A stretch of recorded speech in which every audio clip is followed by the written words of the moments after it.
तो now start chemistry. आवाज कहाँ से आ रहा है आपके में?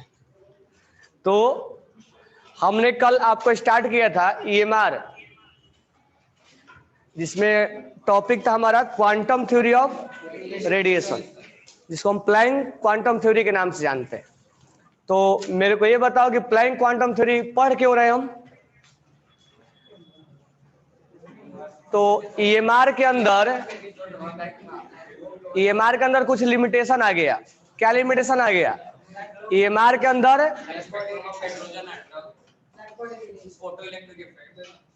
अंदर जो है फेनोमेना कौन कौन? रिफ्रैक्शन, रिफ्लेक्शन, डिफ्रैक्शन और इंटरफेरेंस, इन सबको तो बताया। लेकिन सनलाइट के अंदर जो रेडिएशन होता है उसके अंदर एनर्जी है, उस एनर्जी को डिस्क्राइब नहीं कर पा रहा था, एनर्जी का डिस्क्रिप्शन नहीं दे पा रहा था। तो उसके बदले एक नया थ्योरी आया जिसको बोलते हैं प्लैंक क्वांटम थ्योरी। तो पहले समझ लेते हैं प्लैंक क्वांटम थ्योरी क्या है। कल लिखवाया के दिया भी था। तो प्लैंक ने क्या बोला कि मान लेते हैं सनलाइट है, तो सनलाइट के अंदर से जो एनर्जी आता है यानी जो रेडिएशन आता है वो रेडिएशन हमें पैकेट के टर्म में हमें मिलेगा। यानी इस पैकेट को हम बोलते हैं क्वांटम, यानी पैकेट ऑफ एनर्जी को हम नाम देते हैं क्वांटम।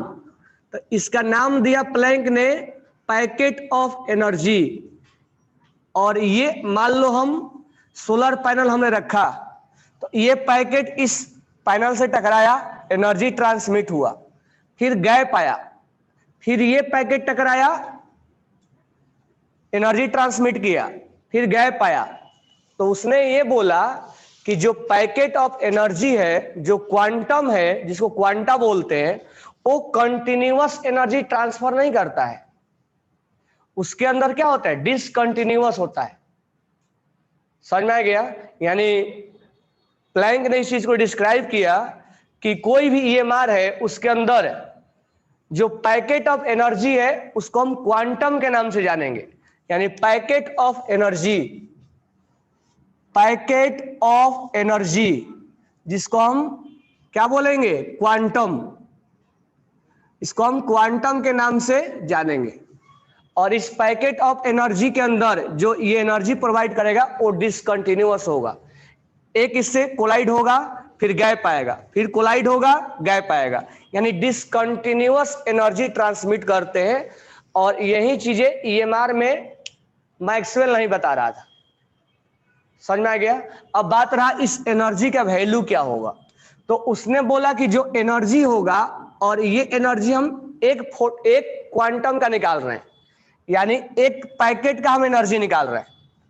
तो एनर्जी ऑफ वन पैकेट यानी वन क्वांटम जो होता है एनर्जी, वो एनर्जी इसके फ्रीक्वेंसी के डायरेक्टली प्रोपोर्शनल होता है। यानी जितना ज्यादा, ये वैसे ही ईएमआर में सब कॉन्सेप्ट वही रहेगा, इलेक्ट्रिक फील्ड, मैग्नेटिक फील्ड सब वैसा ही रहेगा, बस एनर्जी का डिस्क्रिप्शन दे रहा है। जो इसके अंदर एनर्जी होगा वो इसके फ्रीक्वेंसी के डायरेक्टली प्रोपोर्शनल होगा। यानी जितना ज्यादा फ्रीक्वेंसी होगा उतना ही उसके अंदर एनर्जी ज्यादा होगा, क्योंकि हर ईएमआर के अंदर अलग अलग फ्रीक्वेंसी होता है, तो हर अलग अलग क्या होगा? एनर्जी भी अलग अलग होगा। तो इसके एनर्जी जो है वो फ्रीक्वेंसी के डायरेक्टली प्रोपोर्शनल है। अब इस प्रोपोर्शनल को हटाने के लिए प्लैंक ने क्या किया? एक कांस्टेंट रखा H, जिसको हम बोलते हैं प्लैंक कांस्टेंट।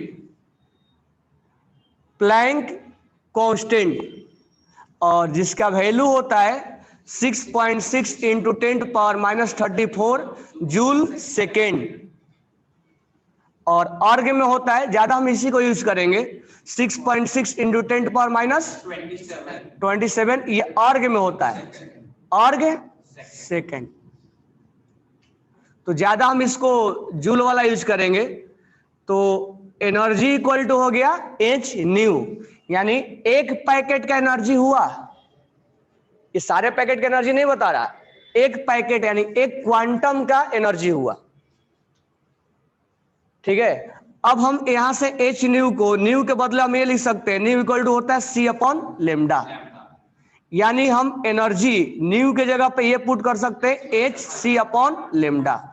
यानी हम ये बोल सकते हैं कि अगर फ्रीक्वेंसी जितना ज्यादा होगा उतना ही एनर्जी ज्यादा होगा, और लेमडा जितना ज्यादा होगा उतना ही एनर्जी कम होगा, यानी ये इसके इनवर्सली प्रोपोर्शनल है। तो प्लैंक ने क्या किया, एनर्जी निकाल के हमें दे दिया। अब ये जब दिया उसके बाद हम हॉट बॉडी, ब्लैक बॉडी और फोटो इलेक्ट्रिक, इसी के बेसिस पर हम सब डिस्क्राइब करेंगे कि उसके अंदर एनर्जी, जैसे हॉट बॉडी सनलाइट से रिलेट करना है, सन जो है वो हॉट बॉडी है, तो हॉट बॉडी के अंदर एनर्जी क्या होगा, इमिट होगा, रेडिएशन इमिट होता है, समझ में आ गया। और ब्लैक बॉडी के अंदर रेडिएशन एब्जॉर्ब होता है, क्योंकि ब्लैक बॉडी एब्जॉर्ब करता है, तो वहां एब्जॉर्प्शन होता है, तो दोनों ही केस में एनर्जी कैलकुलेट किया जाता है।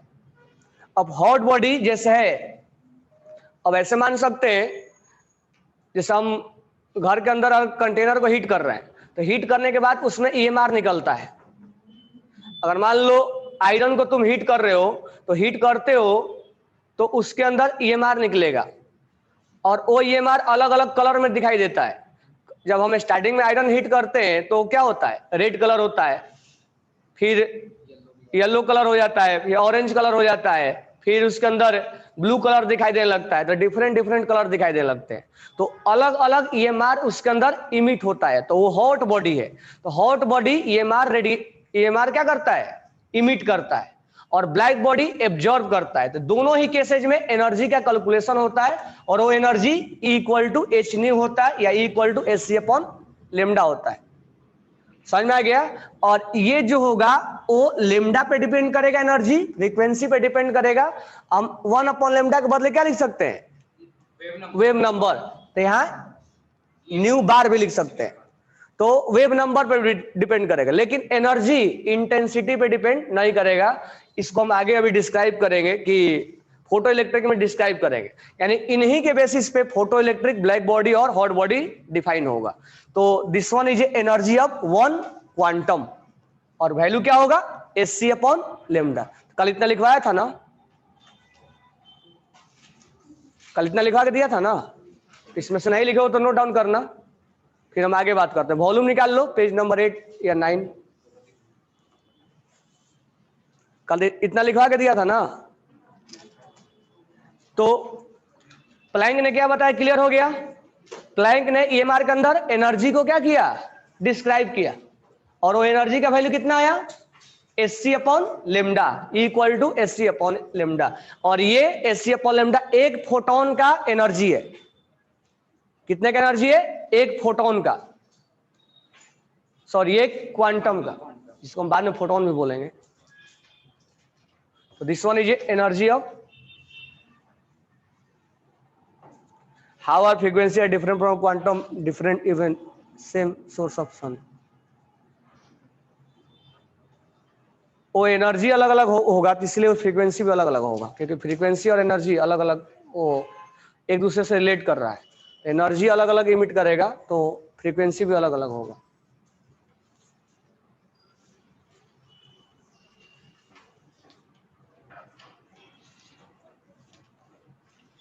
समझ में आ गया।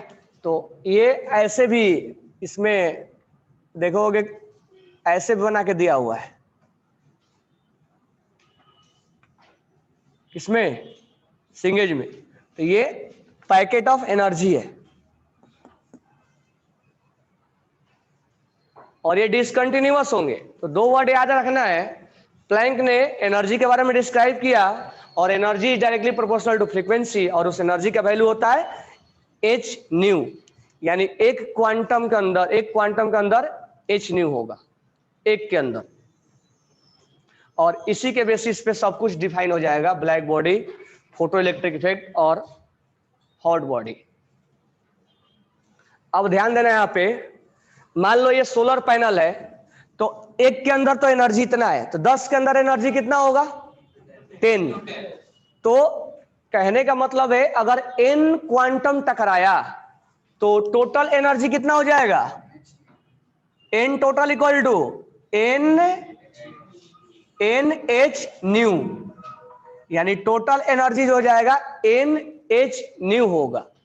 और n का वैल्यू कभी भी फ्रैक्शन में नहीं हो सकता है। ऐसा थोड़े होगा 10.5 वहां पर 10.5 पैकेट टकराया है या 12.5 पैकेट टकराया है, तो कभी भी n का वैल्यू क्या होगा, होल नंबर होगा, इंटीजर में होगा, फ्रैक्शन में नहीं होगा। इस पॉइंट्स को लिख भी लेना, यहां पर वॉल्यूम में लिखा भी है पेज नंबर 9 पे right hand side, Einstein approach के पहले लिखना, एनर्जी इज इमिटेड और एब्जॉर्ब। एनर्जी इज इमिटेड और एब्जॉर्ब, दोनों बातें क्यों लिख रहा है, क्योंकि हॉट बॉडी इमिट करेगा और ब्लैक बॉडी एब्जॉर्ब करेगा। अब सोलर पैनल जो है वो तो एब्जॉर्ब ही करता है ना उसको। तो एनर्जी इज इमिटेड और absorb in simple integral multiple of quantum, in simple integral multiple of quantum, is simple integral multiple of quantum but not fractional value, but not fractional value। कहने का मतलब यह है कि जब हम एनर्जी निकालते हैं तो एक पैकेट का एनर्जी होता है, तो अगर हमें 10 पैकेट का निकालना है या n पैकेट का निकालना है तो इंटू n कर देंगे, तो ये n पैकेट का एनर्जी हो जाएगा टोटल। समझ में आ गया? तो n पैकेट का एनर्जी होता है, n का वैल्यू कभी भी फ्रैक्शनल नहीं हो सकता है। तो वहीं ये बात बोल रहा है, एनर्जी इज इमिटेड और एब्जॉर्ब, जो ये एनर्जी इमिट होगा या एब्जॉर्ब होगा वो n नंबर, यानी n का जो वैल्यू आएगा वो इंटीजर में आएगा, फ्रैक्शन में नहीं आएगा। अब इसके ऊपर आता है न्यूमेरिकल्स। तो न्यूमेरिकल्स बनाने के लिए हम क्या करेंगे, पहले इसमें यूनिट कन्वर्जन देखेंगे कि यूनिट कैसे कैसे चेंज हो रहा है, क्योंकि इसमें दो चीज है, फॉर्मूला तो एक ही है, और यूनिट कन्वर्जन अगर आएगा तो हम थोड़ा सा यूनिट के बारे में इसमें बात करते हैं कि यूनिट कैसे लेंगे। तो ध्यान देना यहाँ पे, अगर मान लेते हैं हमारे पास एनर्जी है, energy equal to Hc upon lambda. अब ध्यान देना कैसे कैसे वैल्यू आएगा। तो अगर हम H का वैल्यू पुट करें तो 6.6 इंटू 10⁻⁻34 जूल सेकेंड, ये होता है ना। तो H का वैल्यू, प्लैंक कांस्टेंट का वैल्यू जूल सेकेंड में इतना लेंगे। Speed of light 3 into 10⁸ metre second inverse divided by, अब ये सेकेंड से ये सेकेंड इनवर्स क्या हो गया, अब ये एनर्जी इक्वल टू हम लिखे थे, तो यहां पर लेमडा लिखा हमने। अब लेमडा का वैल्यू किसमें पुट करेंगे, नैनोमीटर में, मीटर में या पिकोमीटर में, किसमें पुट करेंगे, तो यहां मीटर है, तो यहां पर लेमडा का वैल्यू हमें मीटर में ही पुट करना पड़ेगा, ताकि ये मीटर से ये मीटर क्या हो जाए। तो अगर नैनोमीटर में दिया जाएगा तो उसको चेंज करना पड़ेगा, पिकोमीटर में दिया जाएगा तो चेंज करना पड़ेगा, और ये जब कैंसिल आउट होगा तो यहां पर एनर्जी का वैल्यू किस में आएगा, जूल में। अगर ऑप्शन में किलो जूल में है तो 1 kilo joule equal to 1000 joule में आप कन्वर्ट कर सकते हो। तो ये यूनिट कन्वर्जन कोई दिक्कत नहीं। अब ध्यान देना,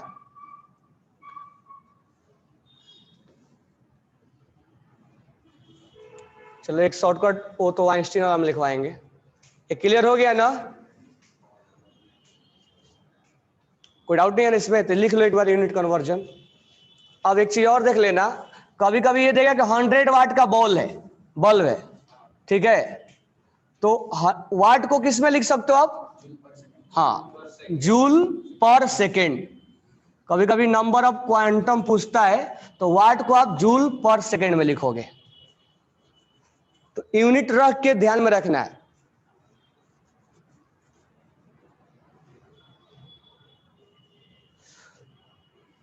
तो अभी एक पॉइंट और लिख लेते हैं, इसके बाद आगे हम न्यूमेरिकल्स अटेम्प्ट करेंगे, क्योंकि इस पे न्यूमेरिकल्स आता ही आता है। तो वॉल्यूम में पेज नंबर 9 पे लिखा हुआ है आइंस्टीन अप्रोच, तो हेडिंग डालना आइंस्टीन अप्रोच। अब आइंस्टीन अप्रोच को ही क्वांटम ने आगे बढ़ाया था, प्लैंक ने, तो हम लिखेंगे आइंस्टीन अप्रोच। तो आइंस्टीन अप्रोच इसी से रिलेटेड है। तो पहला पॉइंट लिखना, according to Einstein, according to Einstein, according to Einstein, according to Einstein, radiant energy is, radiant energy is, radiant energy is absorb और emitted, यानी जो एनर्जी हो गया तो एब्जॉर्ब हो गया तो इमिट होगा। radiant energy is absorbed or emitted in the form of a small particle, in the form of a small particle। तो आइंस्टीन ने बोला कि जो ईएमआर है वो जब ट्रांसमिट होते हैं, जब एब्जॉर्ब होते हैं या इमिट होते हैं, तो वो उसका एनर्जी पार्टिकल्स के टर्म में ट्रांसमिट करता है, जिसको क्वांटम थ्योरी के अंदर क्वांटा बोला गया है, यानी क्वांटम। तो क्वांटम थ्योरी के अंदर इस पैकेट ऑफ एनर्जी को क्वांटम बोला गया है, और ये बोला कि पार्टिकल जो है वो एनर्जी को क्या करेगा, ट्रांसमिट करेगा। फुल स्टॉप डालना, sorry, in the form of A small particle is called photon, इसी में लिखना पार्टिकल इज कॉल्ड फोटोन। अब आइंस्टीन ने इस पार्टिकल को नाम रख दिया क्या, फोटोन। और ये खासकर सनलाइट के अंदर, यानी सनलाइट के अंदर जो पैकेट ऑफ एनर्जी जो डिसकंटिन्यूअस हमें मिल रहा है, तो उसको प्लैंक ने क्वांटम नाम दिया, और आइंस्टीन ने उस क्वांटम को क्या नाम रख दिया, फोटोन। यानी क्वांटम नाम बोलना एक कॉमन नेम है, सब ईएमआर के लिए वैलिड है, ये केवल सनलाइट के लिए है। तो इसके अंदर जो क्वांटम होगा उसका एक पर्टिकुलर नाम रख दिया गया फोटोन, यानी सनलाइट के अंदर जो छोटे छोटे पार्टिकल्स है उसको फोटोन के नाम से जानेंगे, यानी वो भी एक क्वांटम है और उसको एक पर्टिकुलर स्पेशल नाम रख दिया गया फोटोन, और ये एनर्जी इमिट करेगा। तो नेक्स्ट पॉइंट लिखना, the radiation is propagated in form of photon, the radiation is propagated in the form of photon, the radiation is propagated in the form of photon, the radiation is propagated in the form of photon। यानी सब EMR का concept वहीं चलता रहेगा, wave चल रहा है, electric field है, मैग्नेटिक फील्ड, बस एडिशनल हुआ एनर्जी, उसके अंदर पैकेट ऑफ एनर्जी है, छोटे छोटे एनर्जी है, और एनर्जी का वैल्यू एच न्यू है। तो आगे लिखना, energy of a photon is, energy of a photon is, Einstein ने बताया, इसी को एलिब्रेट किया था प्लैंक ने। Energy of photon is equal to लिख लेना एच न्यू, और equal to h c upon lambda, h c upon lambda, ठीक है।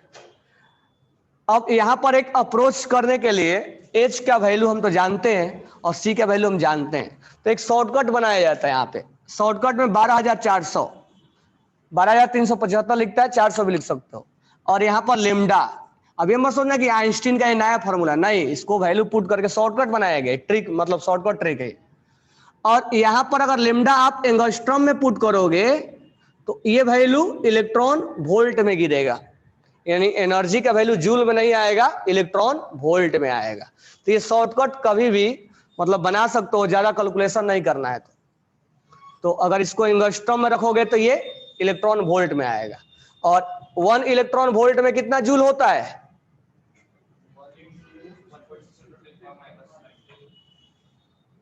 जितना चार्ज होता है इलेक्ट्रॉन उतना ही जूल होता है। समझ में आया क्या? तो ये शॉर्टकट है, मत सोचना कि आइंस्टीन का दिया हुआ नया फॉर्मूला, फॉर्मूला वही है, एच का वैल्यू, प्लैंक का वैल्यू, कांस्टेंट का वैल्यू और सी का वैल्यू रख दिया गया, शॉर्टकट बनाया गया। आगे लिखना,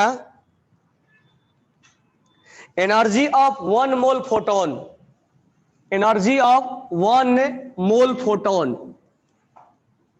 एनर्जी ऑफ 1 मोल फोटोन। तो ऐसे लिख लेना, एनर्जी इक्वल टू क्या हो जाएगा, H new. This one is energy of one packet. एक फोटोन का है, एक पैकेट का है, एक क्वांटम का है। अगर एक मोल का निकालना हो तो इनटू एवोगाड्रो नंबर, और एन ए का वैल्यू क्या पुट कर देंगे, इतना फोटोन, यानी एक एवोगाड्रो नंबर में इतना फोटोन होता है। जैसे 1 डजन में होता है तो वो 1 एवोगाड्रो नंबर में इतना फोटोन हो गया, तो उसका वैल्यू पुट कर देंगे। तो ये एन, कोई डाउट नहीं है ना। तो कभी कभी एन भी पूछ लेगा यहां से, मतलब ये नहीं, equal to n h nu, n h new.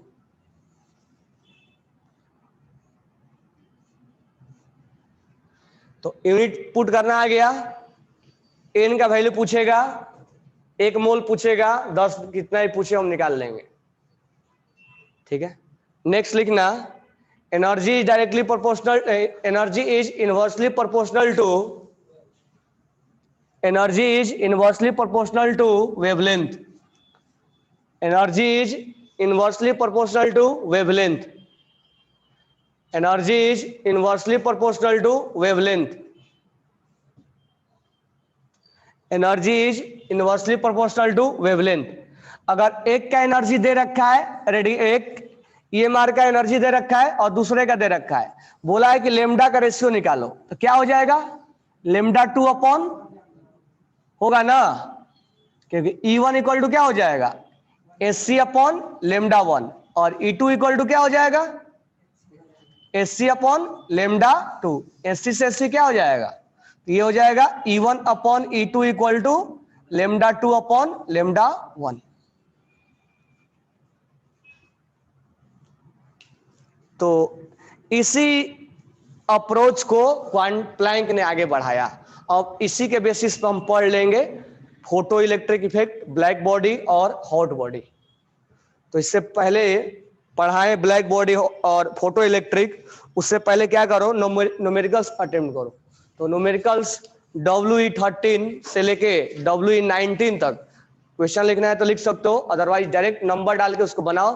केवल 15 नंबर स्किप कर देना, क्योंकि वो फोटो इलेक्ट्रिक का कंसेप्ट है, तो उसमें कैलकुलेशन थोड़ा होगा और थोड़ा यूनिट पे ध्यान देना। तो अभी क्वेश्चन अटेम्प्ट करना है WE13, फिर मैं थोड़ा अलग क्वेश्चन करवाता हूं, 13, 14, 16, 17, 18 और 19, ये इतना क्वेश्चन अटेम्प्ट करो अभी, ताकि समझ में आए कि हमने जो क्वांटम थ्योरी पढ़ा उसका कैलकुलेशन, क्योंकि मेनली तो न्यूमेरिकल्स बनाने होंगे। एक पॉइंट और भी लिख लेना उसमें, ये जो एनर्जी है वो इंटेंसिटी पे डिपेंड नहीं करेगा, हम उसको फोटो इलेक्ट्रिक में बताएंगे। तो लिख लेना, ये एनर्जी फ्रीक्वेंसी पे डिपेंड करेगा, लेमडा पे करेगा, वेव नंबर पे करेगा, इंटेंसिटी पे डिपेंड नहीं करेगा। तो लास्ट में एक पॉइंट लिख भी लेना, एनर्जी विल डिपेंड अपॉन, ऐसे लिख लो शॉर्टकट में, energy will depend upon frequency, lambda, wave number, not on intensity. अब इंटेंसिटी क्या होता है फोटो इलेक्ट्रिक में हम बात करेंगे। तो यहां से हम 3 टॉपिक आगे पढ़ेंगे, फोटो इलेक्ट्रिक और ब्लैक बॉडी और हॉट बॉडी। उसके बाद हम स्पेक्ट्रम पढ़ेंगे कि जब लाइट इमिट होता है तो कंटिन्यूअस स्पेक्ट्रम और लाइन स्पेक्ट्रम। उसके बाद हम स्टार्ट हो जाएंगे क्या, bore.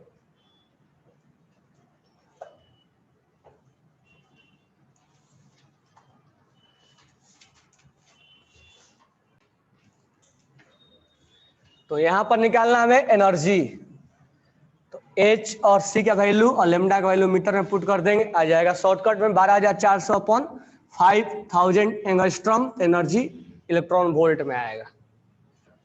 17 number of photon, light wavelength इतना है, that provide 1 joule energy. Energy दिया हुआ है equal to NSC upon lambda. ये n फोटोन का एनर्जी हमने लिख दिया, n मतलब टोटल ये एनर्जी हो गया, एक का नहीं है, n का है, तो टोटल है। टोटल दे रखा है 1 जूल दे रखा है। अब हमें एन निकालना है, एच का वैल्यू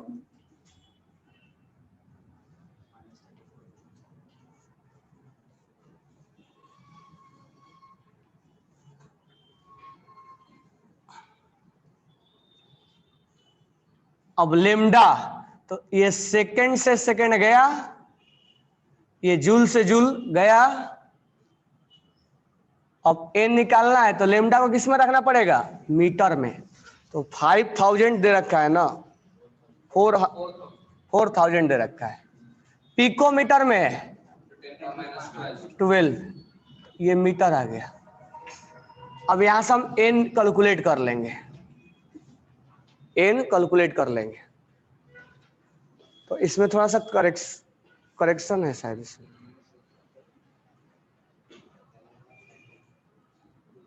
इसमें -9 लिख दिया है। करेक्शन है ना कि नहीं है? ये 4 इंटू, अच्छा 9, 4000 है ना, सही तो है। फिर मैं सोचा 400 सही है। तो ये निकल जाएगा ना 17 में। हाँ चलो, 18 क्या है, 1 मोल क्वांटम का एनर्जी निकालना, फ्रीक्वेंसी दे रखा है। 18 का फॉर्मूला क्या लगा देंगे, equal to n h nu. N के बदले क्या पुट कर देंगे,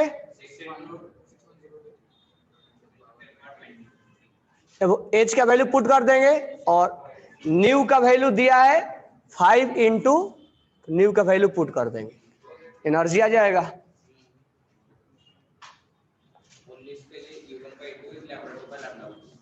अब 19 कंपेयर टू एनर्जी और लेमडा दे रखा है। अच्छा यहाँ पर बदलने की कोई जरूरत नहीं है हमें, नैनोमीटर है तो नैनोमीटर छोड़ो क्योंकि रेशियो है ना। तो ए 19 number E1 upon E2 equal to lambda 2 upon lambda. तो यहाँ पर यूनिट में कन्वर्ट करने की कोई जरूरत नहीं, दोनों लेमडा का वैल्यू पुट कर देंगे। चलो अब नेक्स्ट क्वेश्चन लिखना। तो जिसके पास वॉल्यूम नहीं, एक बार वॉल्यूम ले लो, बिना वॉल्यूम के फिर क्वेश्चन और कैसे अटेम्प्ट होगा। एक क्वेश्चन लिखना,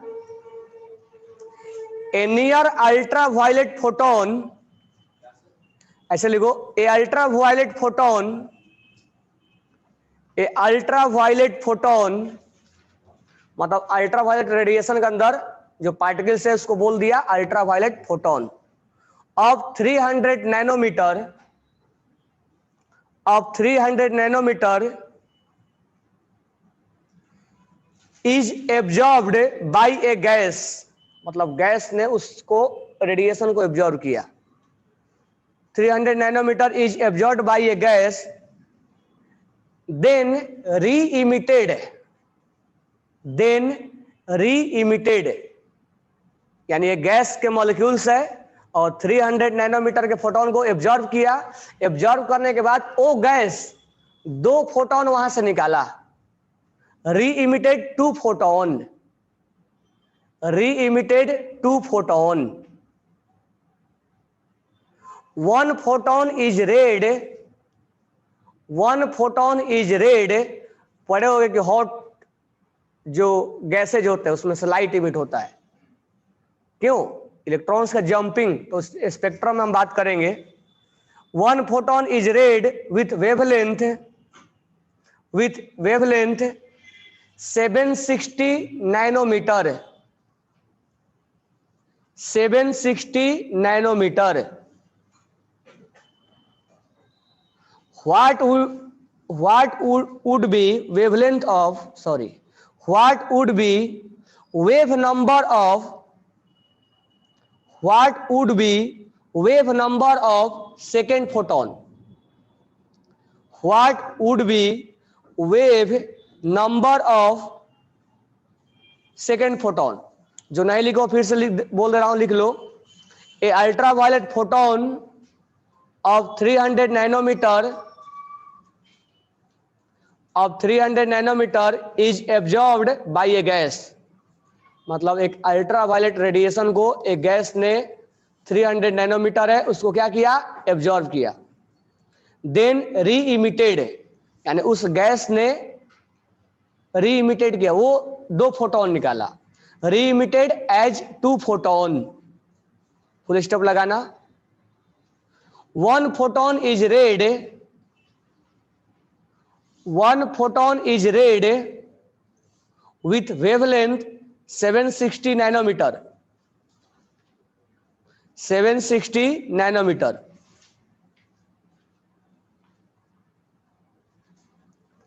What would be wave number of second photon?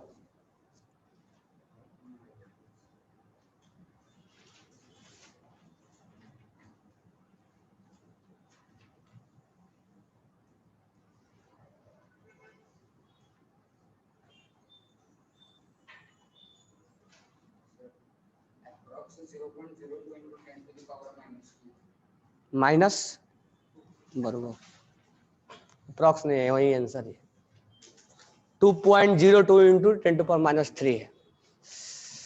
इसका आंसर जो है वो 2.02 इंटू 10⁻³ मीटर इनवर्स है।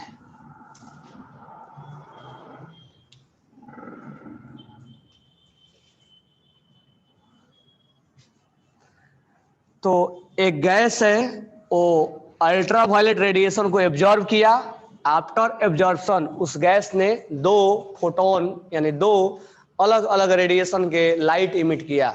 एक का लेमडा दे रखा है 760 नैनोमीटर, तो उसमें दूसरे का वेव नंबर बताना, यानी दूसरे का वेव लेंथ निकाल के और 1 अपॉन वेव नंबर कर दो, सॉरी 1 अपॉन लेमडा कर दो, वेव नंबर आ जाएगा। तो कुल मिला के हम कैसे करेंगे, एनर्जी कंजर्व रहेगा, यही ना।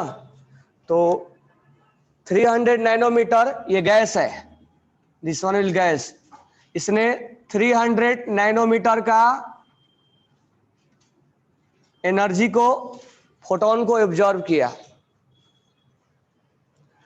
After that it emitted 2 radiation, 1 radiation है 760 नैनोमीटर, एक के पास 760 नैनोमीटर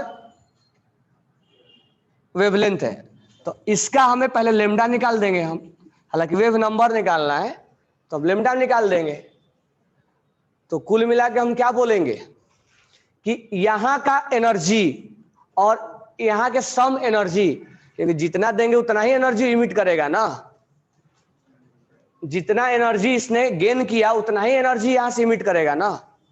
तो मान के चलते हैं यहाँ से E1 एनर्जी इमिट किया, इसने एब्जॉर्ब किया, तो this one is a part of absorption और this one is a part of emission, ये इमिट हुआ है। तो यहाँ एनर्जी जो होगा E2 और यहाँ पर E3, तो यहाँ जितना एनर्जी एब्जॉर्ब किया इसने, तो ये एनर्जी E1, E2 और E3 के बराबर हुआ, होगा या नहीं होगा, होगा। अब इसी इक्वेशन को हम बना देंगे, यहां से एनर्जी निकाल देंगे। एनर्जी क्या होता है, एससी अपॉन लेमडा, लेमडा का वैल्यू पुट करेंगे, एससी अपॉन लेमडा, यहाँ 1 यहाँ 2 और यहाँ एससी अपॉन लेमडा 3। तो एससी से एससी गया, हमारा फाइनल इक्वेशन क्या मिला, 1 upon lambda equal to 1 upon lambda 2 plus 1 upon lambda 3। यही पूरा वैल्यू निकालना है। वेव ये 3 नहीं भी निकालो तो चलता है, हाँ डायरेक्ट यही निकालना है, वेव नंबर ही निकालना है। तो इसका वैल्यू कितना है, आंसर हमें मीटर में दिया है तो ऑप्शन के अकॉर्डिंग चल जाएंगे। आंसर मीटर में है तो मीटर के अकॉर्डिंग जाएंगे। तो यहाँ नैनोमीटर है तो ऑप्शन दे के निकाल देना कि नैनोमीटर चाहिए उसको क्या मीटर चाहिए। तो यहाँ से हम पहले नैनोमीटर में निकाल लेते हैं, बाद में मीटर में चेंज कर देंगे, ठीक है। तो 1 अपॉन क्या हो जाएगा, ये 300 इक्वल टू 1 अपॉन 760, हम नैनोमीटर में ही रख रहे हैं, बाद में मीटर में चेंज कर देंगे, 1 अपॉन लेमडा 3। तो ये पूरा का वैल्यू निकाल दो क्योंकि यही है wave number, this one is wave number. तो 1 अपॉन लेमडा 3 हो जाएगा 1 अपॉन 300 माइनस 1 अपॉन 760, ये पूरा का वैल्यू निकालना है। तो यहां से बताओ आप कितना आ रहा है। निकालने के बाद ये जो वैल्यू आएगा वो नैनोमीटर में आएगा, तो नैनोमीटर के बदल दो मीटर में, तो उसमें 10 पर जितना भी वैल्यू आएगा उसमें -9 से मल्टीप्लाई कर देना, मीटर में आ जाएगा। आंसर कुछ ऐसा आ रहा है, मेरे को बताओ आंसर मैच कर रहा है नहीं कर रहा है? वो कैसे भी कर सकते बट एनर्जी इक्वल है।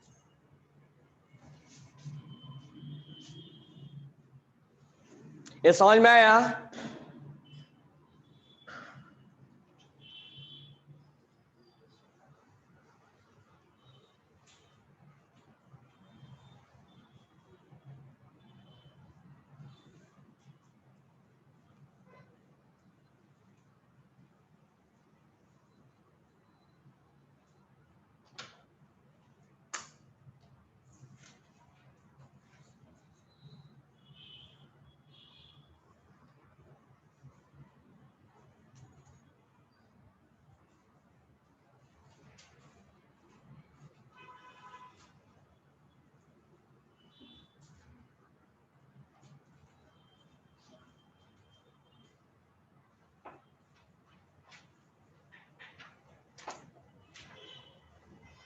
आगे आंसर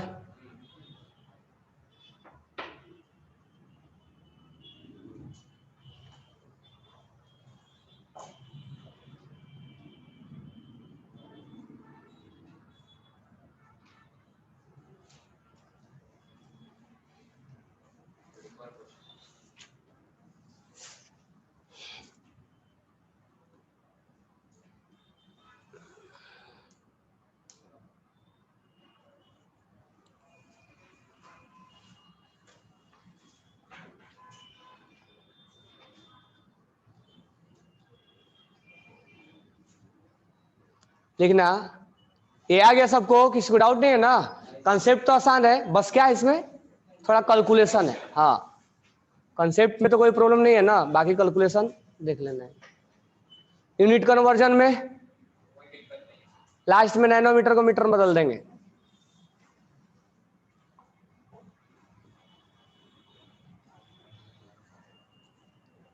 नेक्स्ट क्वेश्चन लिखना है, ड्यूरिंग फोटोसिंथेसिस, ड्यूरिंग फोटोसिंथेसिस,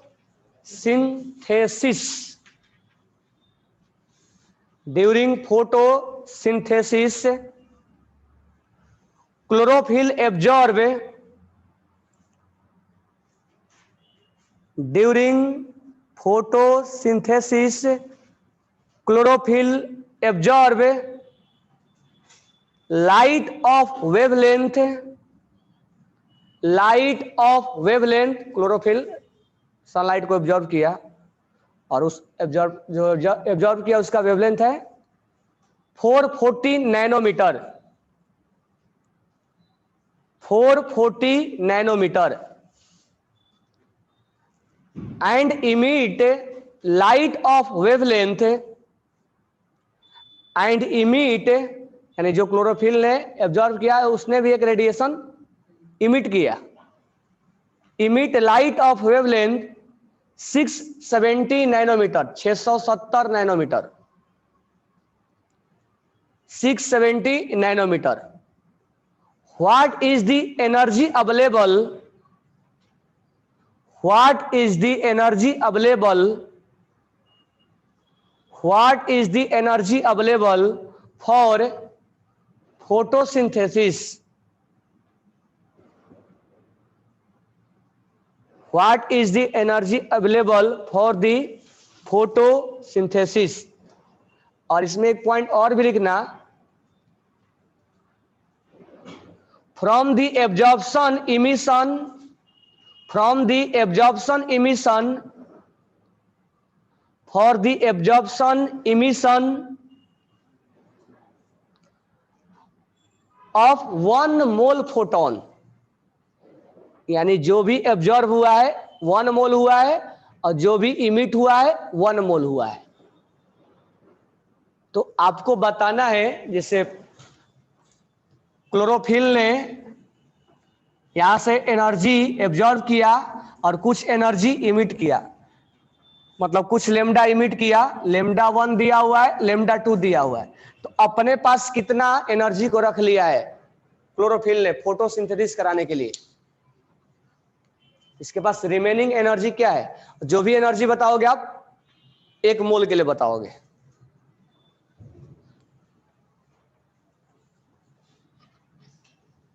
ये भी आसान है, बस इसमें कैलकुलेशन, इसमें भी आएगा कैलकुलेशन।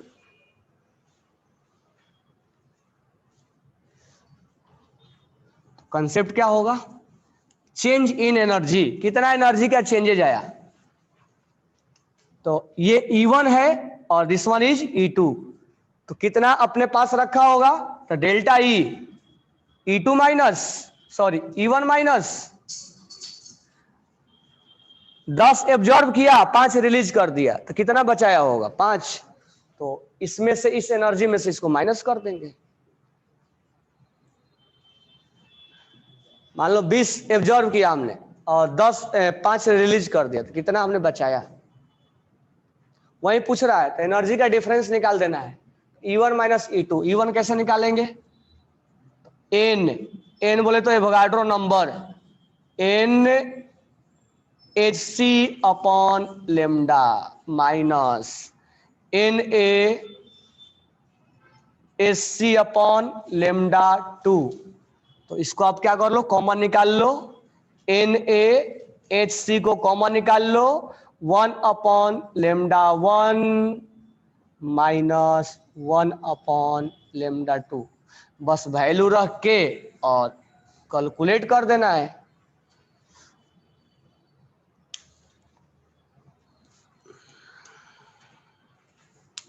वैल्यू नैनोमीटर में है, तो हम मीटर में रखेंगे, मीटर में रखेंगे तो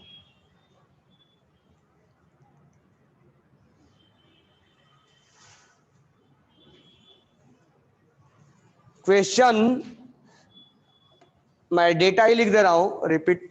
फोटो इलेक्ट्रिक सिंथेसिस हो रहा है जिसके अंदर एक क्लोरोफिल ने 440 नैनोमीटर को एब्जॉर्ब किया और इसने आफ्टर एब्जॉर्प्शन 670 नैनोमीटर, यानी लेमडा ज्यादा होगा तो एनर्जी कम होगा, इनवर्सली होता है, और लेमडा कम होगा तो एनर्जी ज्यादा होगा।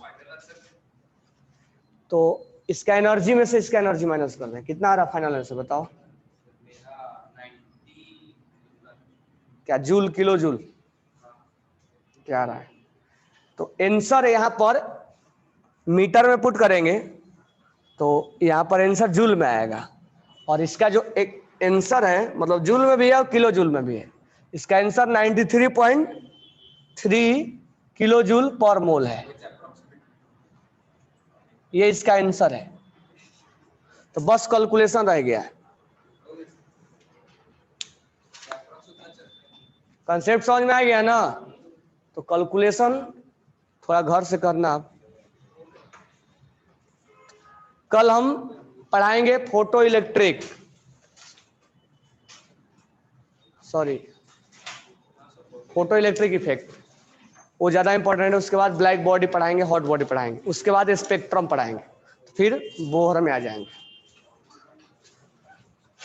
इसको बना लेना, डाउट नहीं है ना इसमें, और वॉल्यूम वगैरह ले लो, क्योंकि आगे टॉपिक न्यूमेरिकल्स बनता चला जाएगा। यूनिट कन्वर्जन में डाउट है, रख के देख लेना है क्या क्या करना है। Okay, thanks to all.